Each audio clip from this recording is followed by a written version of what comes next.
শংকৰদেৱ বিদ্যানিকেতনত ককা আইতা দিৱস উদযাপন।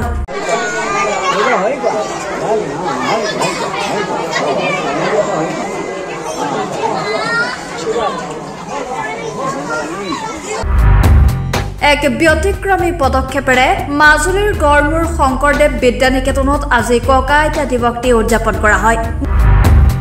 বৰ্তমান সংকীৰ্ণ সমাজখনত আধুনিকতাৰ দৌৰত নিজৰ পিতৃ মাতৃকো অৱহেলিত কৰি এচাম মানুহে বৃদ্ধাশ্ৰমত ৰাখিছে নিজৰ পিতৃ মাতৃক। সেই সময়ছোৱাতেই মাজুলীৰ গড়মূৰ নিকেতনে ছাত্ৰ ছাত্ৰীসকলক দেখুৱাইছে এক আদৰ্শ। নিকেতনখনত অধ্যয়নৰত ছাত্ৰ ছাত্ৰীসকলৰ ককা আইতাসকলক ধূপ চাকি বন্তিৰে চৰণ চুই পূজন কৰিছে।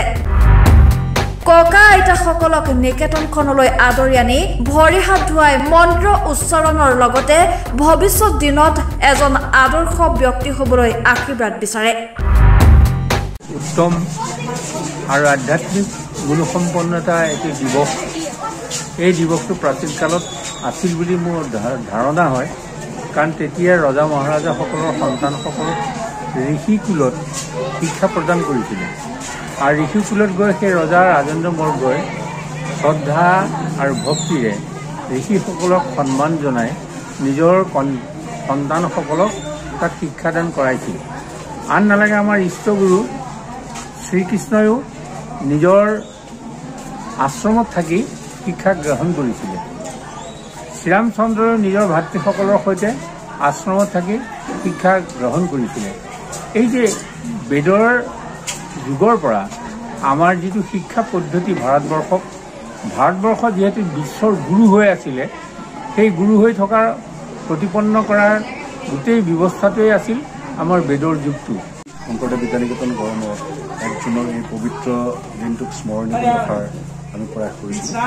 আমাৰ বিদ্যালয়ত অধ্যয়নৰত যিসকল ছাত্ৰ ছাত্ৰী, সেই ছাত্ৰ ছাত্ৰীসকলৰ শ্ৰদ্ধাস্পদ সন্মানীয় ককাক আৰু আইতাকসকলক আমি তেওঁলোকৰ যোগেদি আমন্ত্ৰণ কৰাইছিলোঁ। যিহেতু আজি ককাক আইতাক দিৱস, অৰ্থাৎ